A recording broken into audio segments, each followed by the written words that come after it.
দুর্নীতিমুক্ত হতে হবে। আর দেশের মানুষের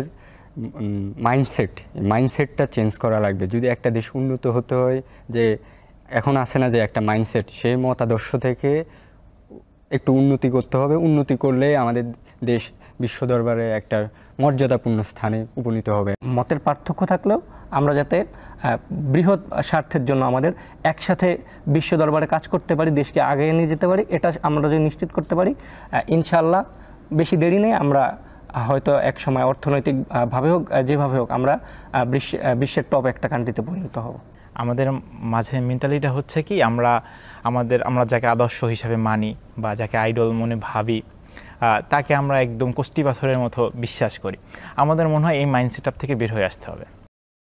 আফফানকে প্রশ্ন হচ্ছে, একজন ব্রাজিল, হ্যাঁ, একজন আর্জেন্টিনা, বাংলাদেশের রাজনীতিতে দুই দলের মানুষ নাকি এক জায়গায় বসতে পারে না। তো ব্রাজিল আর্জেন্টিনা এক জায়গায় থেকে বন্ধুত্ব হয়, এই যে কন্ট্রোভার্সিয়ারি একটা জায়গা, আবার এই যে একটা মিলের জায়গা, আমরা তো এরকম একটা সমাজ দেখতে চাই যেখানে জাত পাত মত ভিন্নতা থাকবে কিন্তু বন্ধুত্বের জায়গায় বন্ধুত্ব থাকবে। অবশ্যই এটা আমাদের এইটার আইডিওলজি নিয়ে যদি একটু বলো। বিষয়টা হচ্ছে, এখানে আমাদেরকে মধ্যপন্থা অবলম্বন করতে হবে। আমরা যদি নিজের আদর্শটাকে বেস্ট বলে মনে করি, আমার মনে হয় তখনই কন্ট্রোভার্সির সৃষ্টি হয়। আমরা মানুষ, এবং এটা এমন না যে সৃষ্টিকর্তা প্রদত্ত কোনো বিধান বা কিতাব এখানে ভুল থাকতে পারবে না। আমার নেতা যেটা বলে গেছে ওটাই রাইট। আমাদের মাঝে মেন্টালিটিটা হচ্ছে কি, আমরা যাকে আদর্শ হিসাবে মানি বা যাকে আইডল মনে ভাবি, তাকে আমরা একদম কষ্টি পাথরের মতো বিশ্বাস করি। আমাদের মনে হয় এই মাইন্ডসেটআপ থেকে বের হয়ে আসতে হবে। আমরা যদি এই মাইন্ডসেটআপ থেকে বের হয়ে আসতে পারি এবং বাংলাদেশের কথা চিন্তা করি, আমার সাধারণ জনগণের কথা চিন্তা করি, তাহলে আমার মনে হয় এই রাজনৈতিক প্রেক্ষাপটে আমূল পরিবর্তন আসবে বলে আমি মনে করি। আগামীর বাংলাদেশকে কোথায় দেখতে চাই? আগামীর বাংলাদেশকে আমি দেখতে চাই যে অর্থনৈতিকভাবে, রাজনৈতিকভাবে পৃথিবীর শীর্ষ দেশ হিসাবে আমি বাংলাদেশকে দেখতে চাই। আমি মনে করি যে বাংলাদেশের সেই ক্যাপাবিলিটি আছে, শুধু হচ্ছে গিয়ে আমাদের নিজেদেরকে ভালো হতে হবে। মানে আলাদা আলাদা মতবাদ মতের পার্থক্য থাকলেও আমরা যাতে বৃহৎ স্বার্থের জন্য আমাদের একসাথে বিশ্ব দরবারে কাজ করতে পারি, দেশকে আগে নিয়ে যেতে পারি, এটা আমরা যদি নিশ্চিত করতে পারি, ইনশাআল্লাহ বেশি দেরি নেই আমরা হয়তো এক সময় অর্থনৈতিকভাবে হোক যেভাবে হোক আমরা বিশ্বের টপ একটা কান্ট্রিতে পরিণত হব। অপুর কাছে একই প্রশ্ন, আগামীর বাংলাদেশ নিয়ে কি ভাবনা? আমার ভাবনা হচ্ছে যে দুর্নীতিমুক্ত হতে হবে। আর দেশের মানুষের মাইন্ডসেটটা চেঞ্জ করা লাগবে। যদি একটা দেশ উন্নত হতে হয়, যে এখন আছে না যে একটা মাইন্ডসেট, সেই মতাদর্শ থেকে একটু উন্নতি করতে হবে। উন্নতি করলে আমাদের দেশ বিশ্ব দরবারে একটা মর্যাদাপূর্ণ স্থানে উপনীত হবে, এবং বাংলাদেশের সেই রিসোর্সেস আছে যে উন্নত দেশে পরিণত হওয়ার, বিশ্বের দরবারে একটা মর্যাদাপূর্ণ দেশ হওয়ার। আমার মত এটাই। আফফান, আগামীর বাংলাদেশে তরুণদের ভূমিকা কি হবে?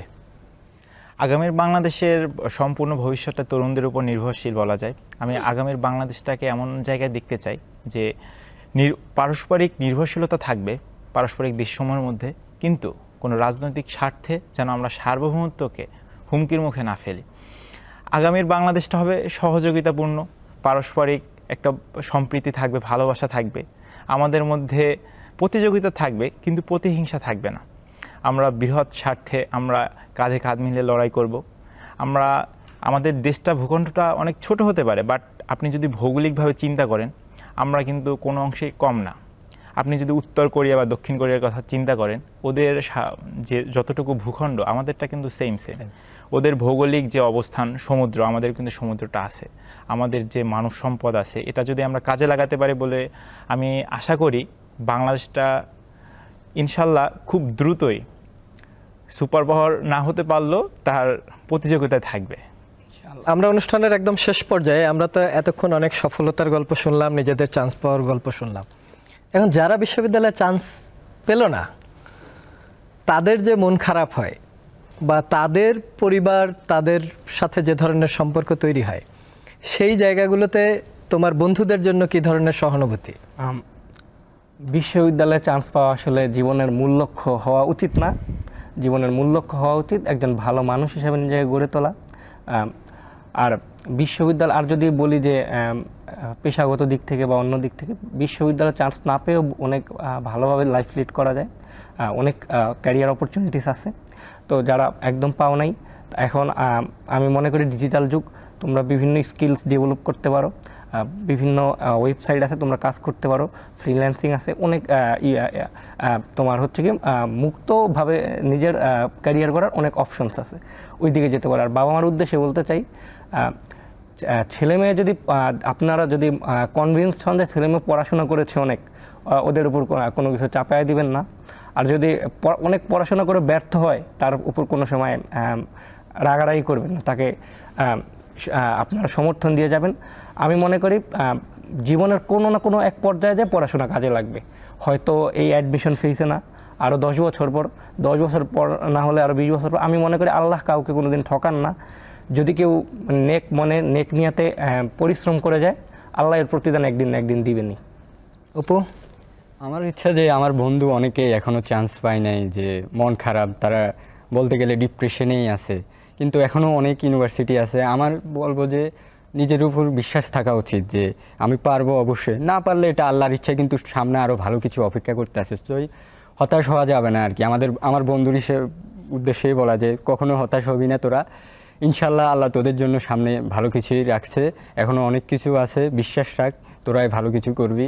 বিশ্ববিদ্যালয় কোনো ম্যাটার করে না, জীবনেই ম্যাটার, ইনশাল্লাহ তোরা ভালো কিছুই করবি, এটাই প্রত্যাশা। আফান, বন্ধুদের জন্য, যে বন্ধুরা এখনো মেধা তালিকায় আসেনি?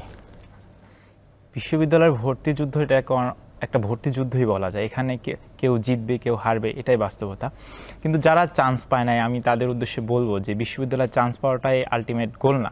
আপনি যদি বাংলাদেশের প্রেক্ষাপটের কথা চিন্তা করেন, আমাদের সাবেক প্রধানমন্ত্রী খালেদা জিয়া, তিনি কিন্তু বিশ্ববিদ্যালয়ে পড়েননি, বাংলাদেশের প্রধানমন্ত্রী ছিলেন।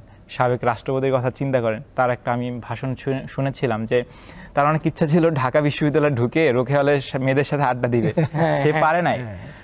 বাংলাদেশের সব থেকে বড় পদে কিন্তু তিনি অধিষ্ঠ ছিলেন।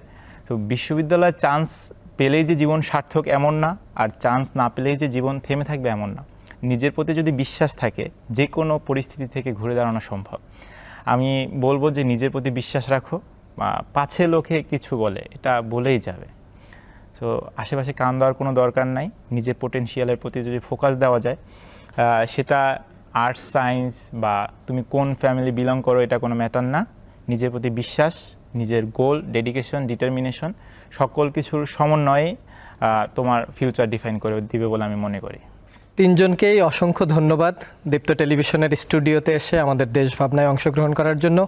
আবারও হয়তো ভবিষ্যতে আমাদের এই স্টুডিওতেই হয়তো দেখা হবে, অন্য রূপে, অন্য পদে, যোগ্যতার সুউচ্চ আসনে বসা অবস্থায়। সেই শুভকামনা রেখে শেষ করছি আজকের দেশ ভাবনা।